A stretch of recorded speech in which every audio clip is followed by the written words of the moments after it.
आज के राजनीति का चाणक्य कौन है? चंद्रगुप्त और चाणक्य की पीरियड की जो जोड़ी थी, उन्होंने भी इस देश को एकत्रित किया। उसके बाद सरदार वल्लभ भाई पटेल ने पूरा गेम चेंज कर दिया ब्रिटिशरों का, विरोधियों का, और इस राष्ट्र को 564 जितने भी संस्थान थे ज़्यादा, उनको एकत्रित किया खून की एक बूंद बहाए बिना, और उस पर बिंदी लगाई हमारे माननीय गृह मंत्री अमित शाह जी ने 370 और 35 को रद्द बादल करके। इसलिए एग्रेसिव हूँ कि जम्मू एंड कश्मीर के पीएको को आप भारत का हिस्सा नहीं मानते हो क्या?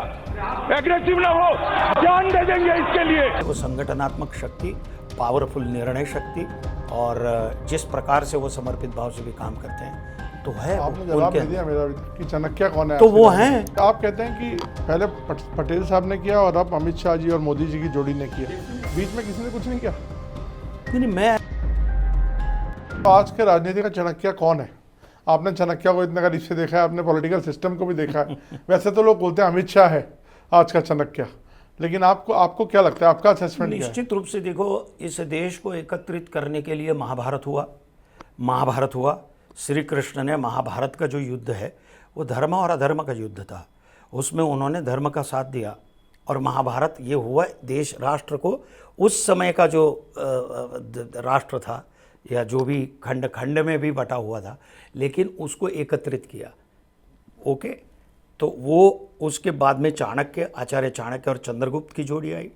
आचार्य चाणक्य जी ने भी यही काम किया कि खंड खंड में बटे हुए चंद्रगुप्त के साथ मिलकर इस देश को एक छत्र शासन, मतलब मैं बोलूँ कि डेमोक्रेसी की सही शुरुआत जो है, जो नींव है राजनीति की, विश्व को दी हुई।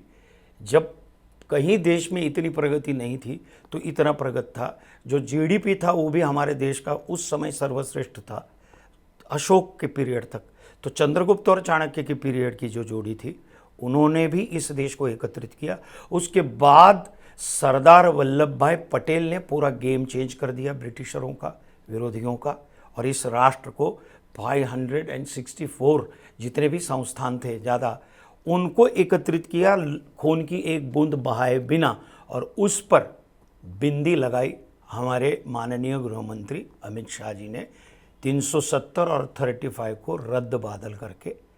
वो जो बाकी था, जो भी जिस किसी भी कारण हुआ था, ओके, उसको भी सही घड़ी बिठाने की कोशिश हमारे उन्होंने की। तो वो भी मैं बोलता हूँ कि वो संगठनात्मक शक्ति, पावरफुल निर्णय शक्ति, और जिस प्रकार से वो समर्पित भाव से भी काम करते हैं, तो है। आपने जवाब नहीं दिया मेरा कि चाणक्य कौन है? तो वो हैं 100%, मतलब उनके अंदर जो संगठन शक्ति है और जो पावर है निर्णय लेने की, वो क्षमता है, तो वो चाणक्य के ही अंगभूत गुण हैं।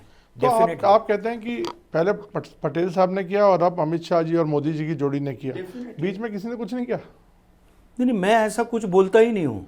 आपने मुझे सवाल पूछा, उसका मैंने जवाब दिया। बीच में भी तो कुछ हुआ ना? नहीं, हुआ नहीं ऐसा मैंने कहा ही नहीं। आप मुझे बोलेंगे। नहीं, मैं नहीं बोल रहा हूँ। ऐसा है, बीच में कुछ नहीं हुआ। नहीं, मैंने ये कहा कि ये 10 साल में, ये 11वां साल है, ये 10 साल में जो चाहे रास्ते ले लो, चाहे वो सारी योजनाएं ले लो, ये जो हुआ है, बूस्ट मिला, जो बूस्ट आया है, वैसा बूस्ट कभी नहीं मिला सर। और स्व केंद्रीय सत्ता थी, खुद की तिजोरी भरने के लिए सब लोग आमादा थे, और वो हमें दिखा है, ऐसा नहीं है। तो ये तो मतलब हमको हमारी खुली आंख से सब कुछ दिख रहा है, तो इसमें वो उसको न बोले तो गलत है, मुझे ऐसा लगता है।